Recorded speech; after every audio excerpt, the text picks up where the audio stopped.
reality, if you think of protocol as just a very formal way of saying kindness, protocol allows us to build bridges among cultures, among communities, among different organizations, just in terms of how to build bridges and build relationships by being kind. When we entertain somebody from China, we would not want to offend them by using, for instance, and I'll touch on this in a minute, white flowers. Because if you use white flowers, you mean death and mourning. And we wouldn't want to insult a friend from China by intoning death and mourning, if we can possibly prevent it. But let me start a little bit with some real basic things. I'm wearing a boutonniere, and I think all of us, if we were in junior high and high school, or if we were in weddings or whatever, you're used to wearing corsages or boutonnieres. And I think it's traditionally known that you always put your flower on your left shoulder. It's the closest to the heart. So that's the proper location. And those of you who have been in the military or related to somebody from the military, you well know that on Memorial Day and Veterans Day, the red poppy is very well known. And I wish it were actually more well known than it is. But the red poppy would always be worn on the left shoulder, closest to the heart, in recognition of our veterans, in recognition of those who died. So on Memorial Day, you wear the red poppy to memorialize those who have died in service. And on Veterans Day, you would wear it to recognize all veterans, because of course, those of you who will remember, as a reminder, Veterans Day is the November 11th, at the 11th hour, 11/11 on the 11th month, 11th day, and that represents Veterans Day, which of course came at the end of World War I, and the poppy became the representation of that, but we extend it to Veterans and Memorial Day. So that's always your left shoulder. But a little protocol trick. If ever you go someplace with a name tag, and you're required to name tag, which I don't like, but nonetheless, we go lots of places with name tags. You always put it on your right shoulder. Does anybody know why? I mean, forget the flowers, but do you know why you put the name tag on your right shoulder? It's exactly. So when you shake hands, you reach across, and you're actually moving your right shoulder so it's closer to the person, and it's a kindness to the person with whom you're shaking hands. If you put it on the left shoulder, when you go to shake hands, you're actually moving away. So the person who wants to read your name tag can't see it if it's on your left shoulder. So again, if you think of protocol as a kindness, I think of protocol as a gift. When you wear a name tag, you're wearing a right shoulder, it's a gift to the person with whom you're speaking. In reaching over to shake hands, you're allowing that person to read your name tag much more easily than if it's on the left, that you're now hiding if you shake hands. So going back to what I said about the little reference I said to the if you were entertaining somebody from China or Asia or someplace, you would never, ever, ever want to have a whole arrangement in white flowers. Because in many cultures and many countries, white means death and mourning. So you would not want to offend your guests or your friends by having white flowers if you were entertaining somebody from Asia. Actually, when President Bush 43, was in office, and the Cheneys were vice president, I remember going over to the vice president's residence for an event, and as is always the case, as a protocol officer, you'd go in advance, and I remember thinking that I needed to tell Mrs. Cheney, she has beautiful taste in decorating. She had decorated the whole vice president's residence in neutrals and whites and everything, and she had beautiful display of white flowers on all the mantelpieces, all the mantles.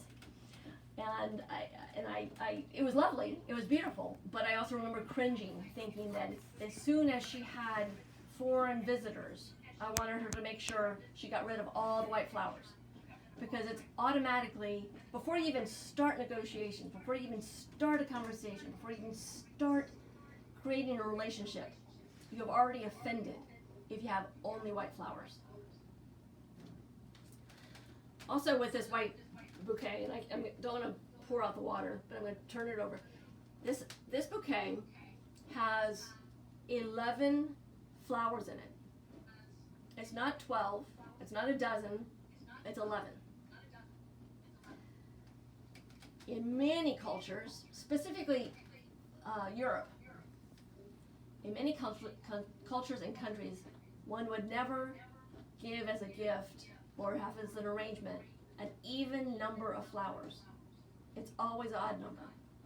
So if you have, say, a dozen flowers, take one out.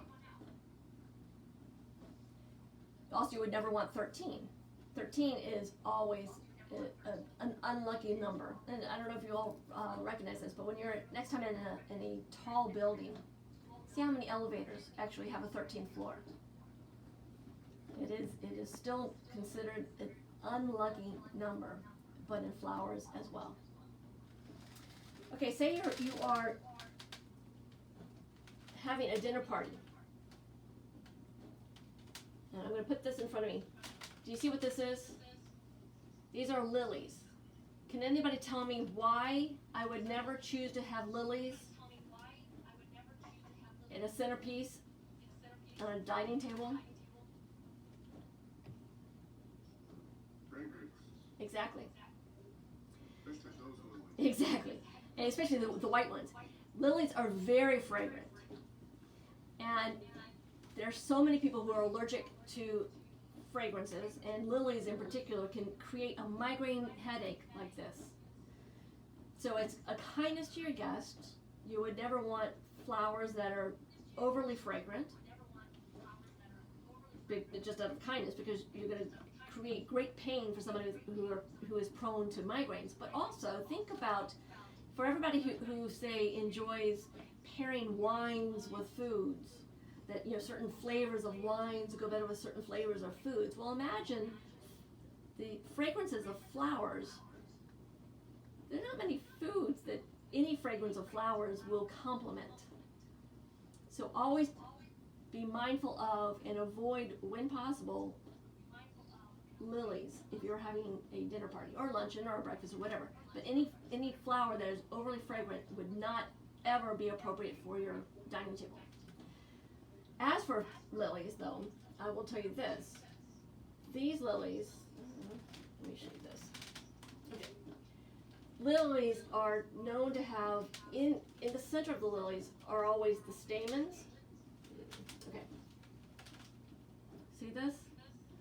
Don't ever, ever, ever put lilies next to your fabric or let them be on your dining room table, that the stamens could possibly touch your great-grandmother's linen tablecloth.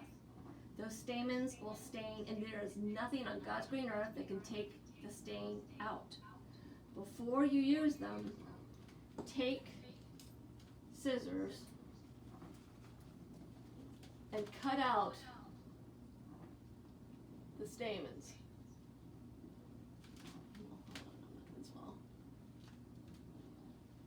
So that, yikes. So this stamen, which has the stain on it, does not touch anything.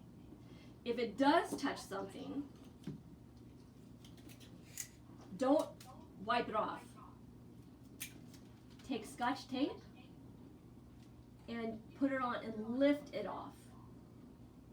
It's the only way to take the pollen off so that it does not stain your fabric, so that your great-grandmother's linen tablecloth can survive unscathed. But again, fragrance, you don't want it on your table. But if you want to just decorate with lilies, that's great, that's wonderful, but make sure you cut the stamens off, because it is, even if it touches your skin will be dyed yellow, orange, and is hard to wash off. But especially on fabric, the only way to take it up is Scotch tape. Don't brush it off. It'll then become horrible. Oops. So if you're going to be a guest at a dinner party, and we all have been raised by our mothers to do what is kind and wonderful and always bring a hostess gift, which is great and wonderful. Bring, some homemade cookies or bring chocolates, bring flowers, that's fine. However,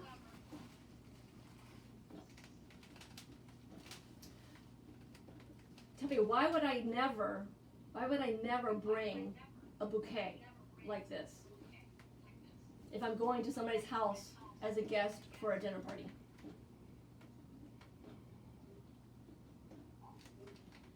It is because imagine you have slaved away in your kitchen and you've created the most fabulous dinner party. You have casseroles in the oven. You have a very active puppy dog at your feet barking. You've got crying babies, or you have the phone ringing off the hook, and your lovely guests come to the door and they bring you a bouquet. You now have to drop everything, ignore the buzzer that is telling you your casserole is about to burn, ignore the crying baby, ignore the scrambling puppy dogs nipping at your heels, and ignore the telephone, because now you have to take this beautiful bouquet, which is lovely, and it's so great, it's so generous and so kind of your neighbor thinking of this. But you now have to drop everything to tend this. You have to get out a vase, you have to cut this, you have to put the water in, you have to drop everything just to attend this beautiful bouquet. But it's now become a high maintenance imposition as opposed to a kind and generous gesture. So either send flowers in advance, or send flowers afterwards as a thank you, or bring an arrangement that's already set. A little basket or it's already in a vase. Something that then you can just hand to the hostess or the host, and it can be put aside. But it requires no work on the person to whom you're giving this. So again, this is lovely. There's a time and place for everything, but not if you're going to bring this as a hostess gift to a dinner party. An arrangement is fine. This is not. All right. So, tulips. I'm going to teach you a trick about tulips. Tulips are fabulous and tulips are wonderful. But say you have a dinner party and you decide that you want your table arrangement to have tulips in it. These tulips are very closed. And tulips, as we all know, we love tulips, but they're very volatile, and they are sometimes at their peak, and sometimes not at the peak, and sometimes they're not exactly as you would want it for your picture-perfect dinner table. Trick is, hours before your event, take a penny, put it in the water. This may be a wives' tale, but it works. Something about the pennies will then allow the tulips to open a little bit. So that time it several hours before you want to have this in its spectacular best, put the pennies in, and it will help open your tulips. It may be a wives' tale, but it does work. And this is something we used to do all the time at the State Department before state lunches for kings and queens and presidents, prime ministers, and foreign ministers, and everybody else. It works. So then,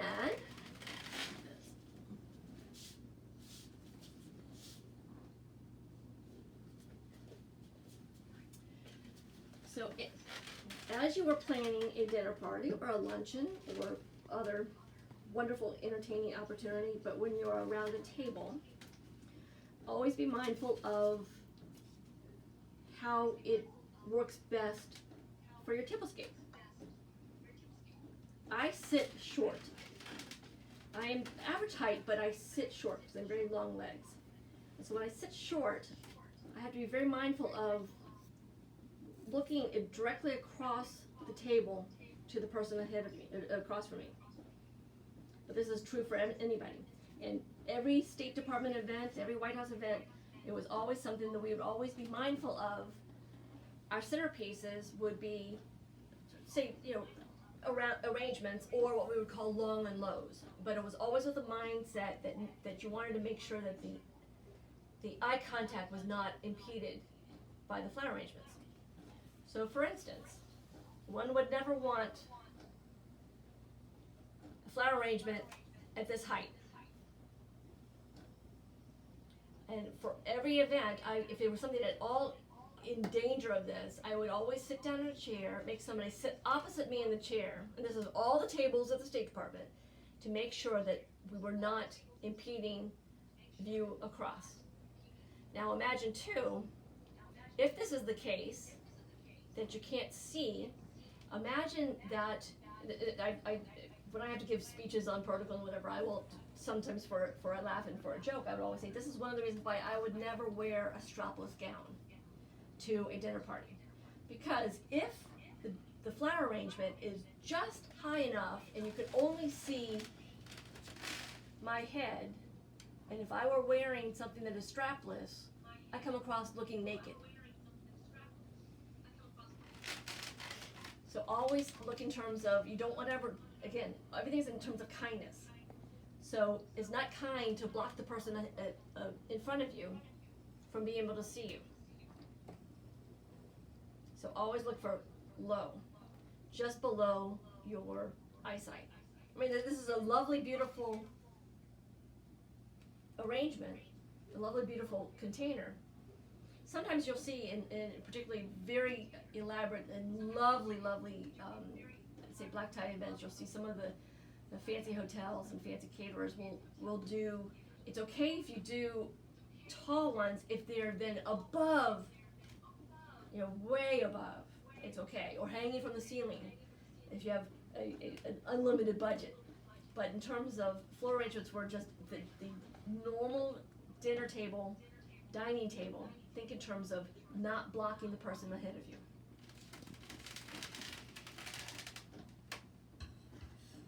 And then also, and I promised Mom I wouldn't show you this, but also when you're doing a table centerpiece, you would always want to make sure that 360 degrees around is presentable and is lovely and is beautiful.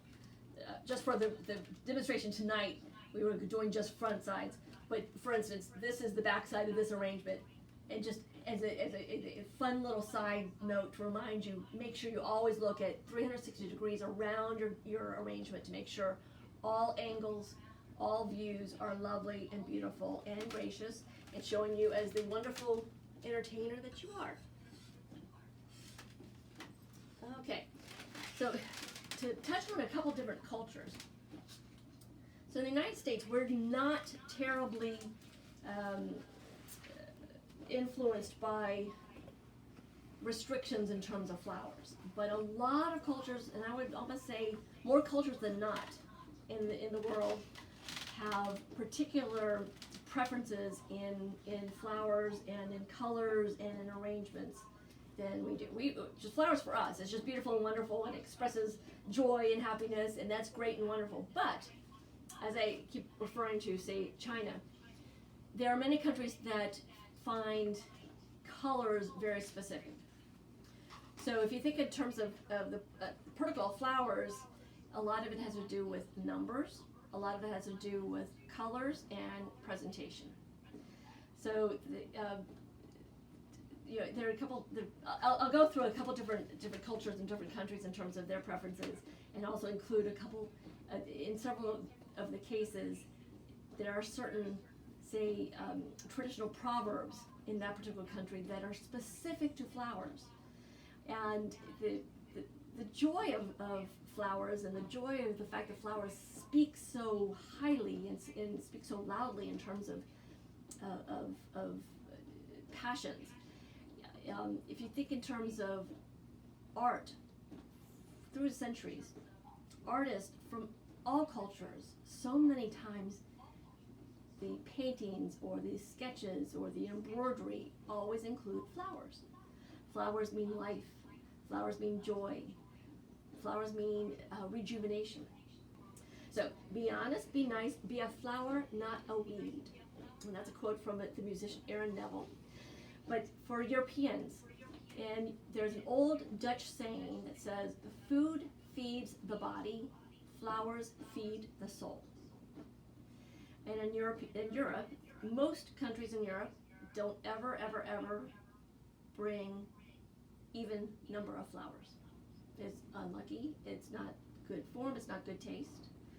You would always want to use odd numbers, avoiding the number 13.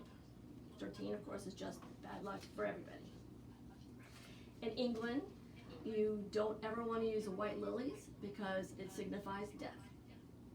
Again, going back to my Asian references, that avoid white lilies, even in Europe, even in England, even in Europe, white means death.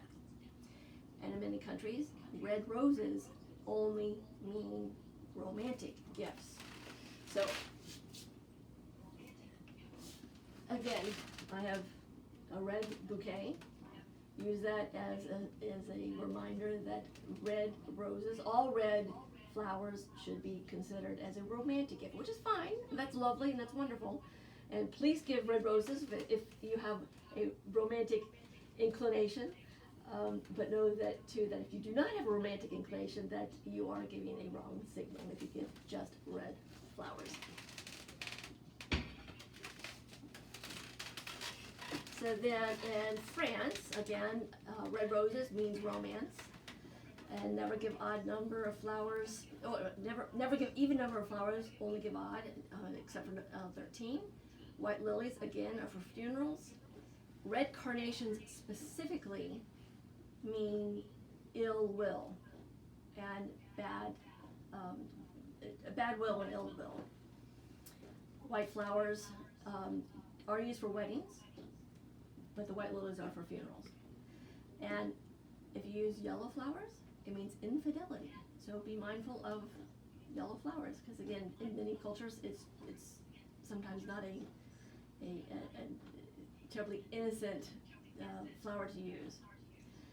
But definitely do well. And actually, I would say in France, though, the younger generation is not as attuned to the constraints of the older generations, but nonetheless, they are very aware of it. So be mindful of that.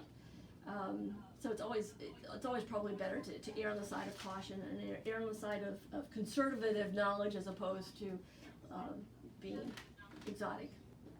In Germany, it is appropriate and a very nice gesture to bring flowers when you are a guest in somebody's home.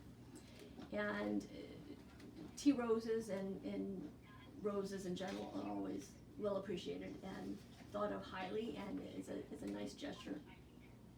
Italy is the same. Chrysanthemums are used for funerals. Red flowers, though in this case not romance, but red flowers in Italy are known for secrecy. That you're trying to keep everything undercover and secret. Yellow flowers indicate jealousy.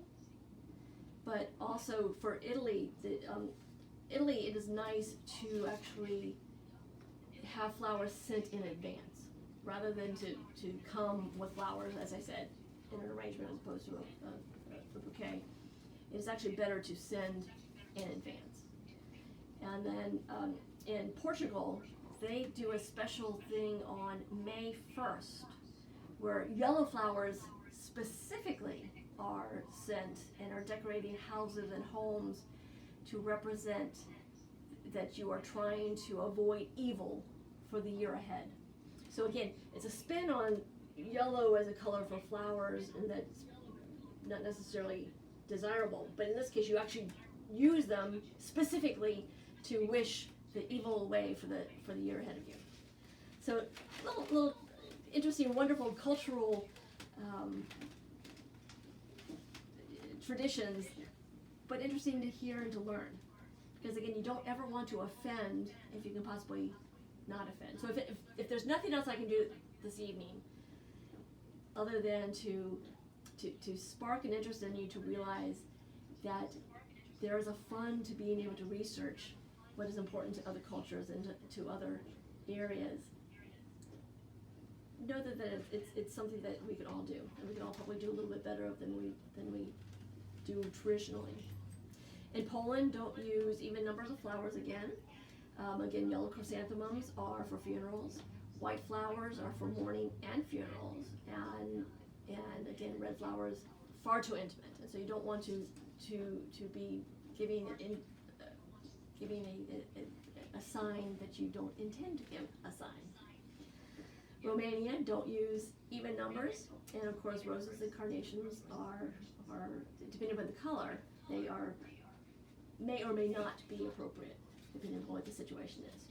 Now, Russia is interesting. And there's a Russian proverb that says, if your heart is a rose, then your mouth will speak perfumed words, which is a sweet way to embrace the joys of flowers.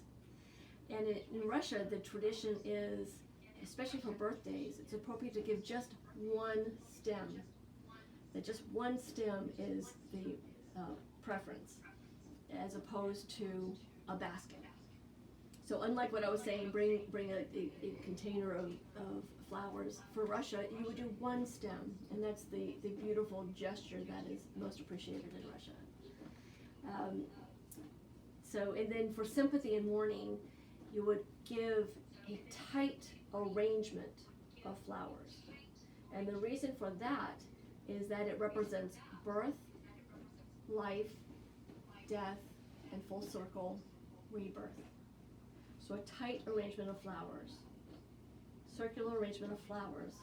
It's the circle of life, birth, life, death, and rebirth. And that's it, the Russian tradition, or the Russian culture. In South America, not only would you avoid certain white flowers, but say in Brazil and some of the other countries, you would always avoid purple flowers, because again, purple flowers are for mourning. So you would not want to adorn things with black material unless you are in mourning or working towards a funeral, and you would not use purple flowers. You would say you would love orchids. Yay, that's wonderful. Orchids are beautiful, but don't use a purple orchid. Not if you're giving somebody in sympathy orchids, avoid purple orchid. Or unless you want to do it specifically for a funeral, purple orchid is of course fine. But if you're giving a gift as an orchid, don't use purple unless you mean it to be for mourning and for funerals. Excuse me. Again, same thing in Colombia. You would avoid trying to give offense when it's a flower getting ready for a funeral or in mourning.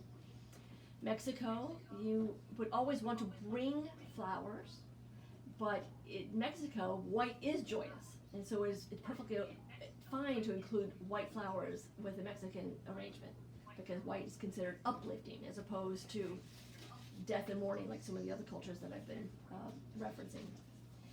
Then in Africa, some of the countries in Africa are so attuned and so tied to nature, using Ghana as an example, that the any floral representation is embraced.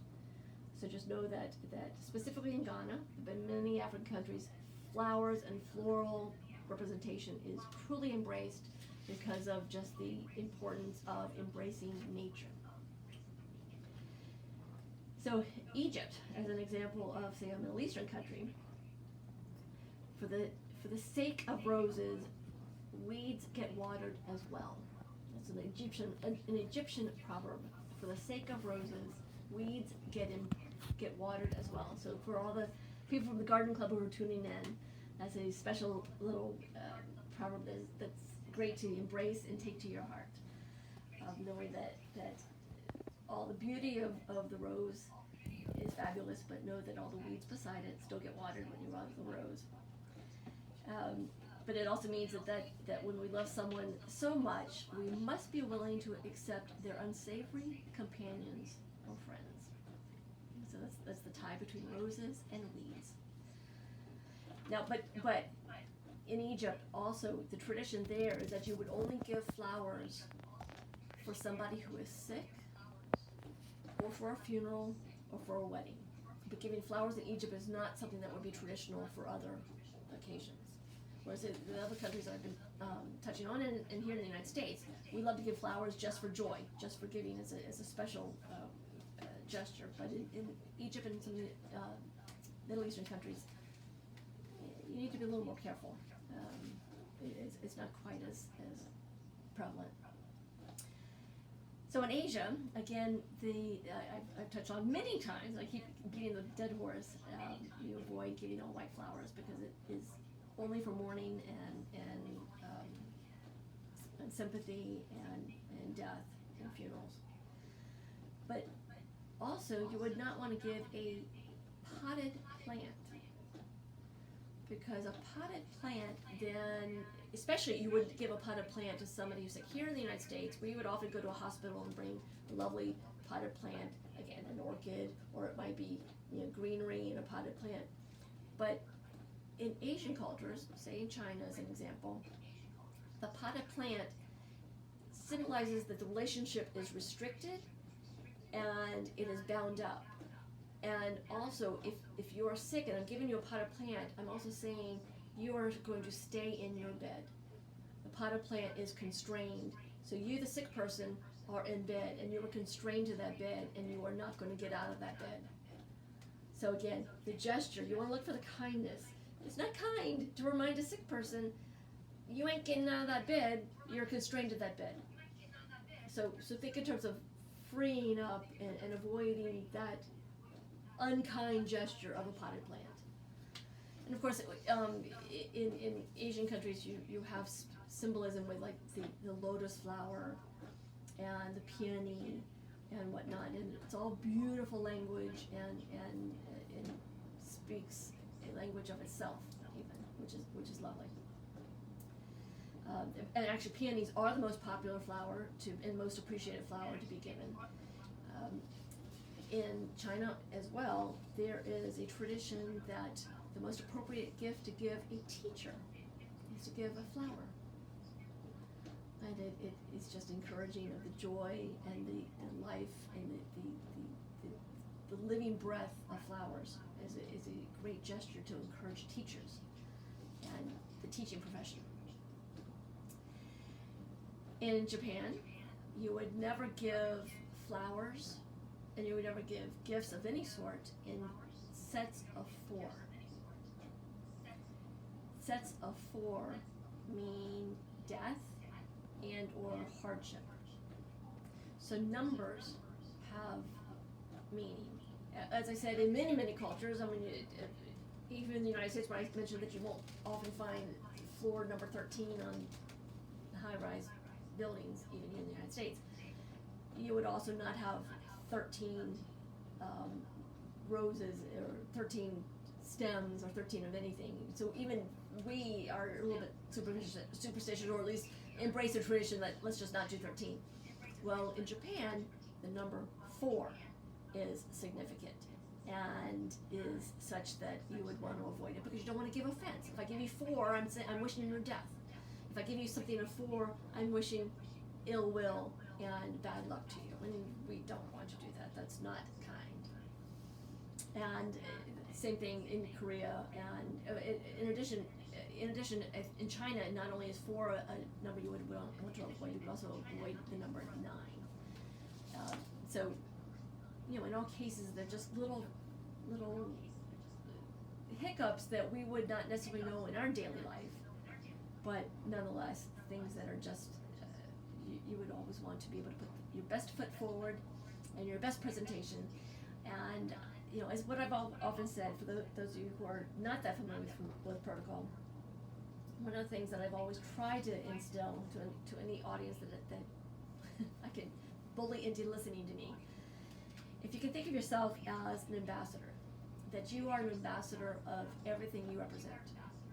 So, for instance, those who are zooming in on this presentation, those of you from HCA, you are an ambassador for the Hayfield Citizens Association. For those of us who are zooming in from the Garden Club, each are ambassadors on behalf of the garden club. Think of it this way. You may run into somebody, and you may be the only person that person ever meets from HCA. Or you may be that only person they've ever met from the Hayfield Garden Club. If you present yourself well, they may extrapolate and think everybody from HCA is fabulous and wonderful. If you represent yourself well and do lovely things, they may come away from meeting you and think that, wow, that Hayfield Garden Club is fabulous and wonderful, because they are thinking everybody in the garden club is just like you.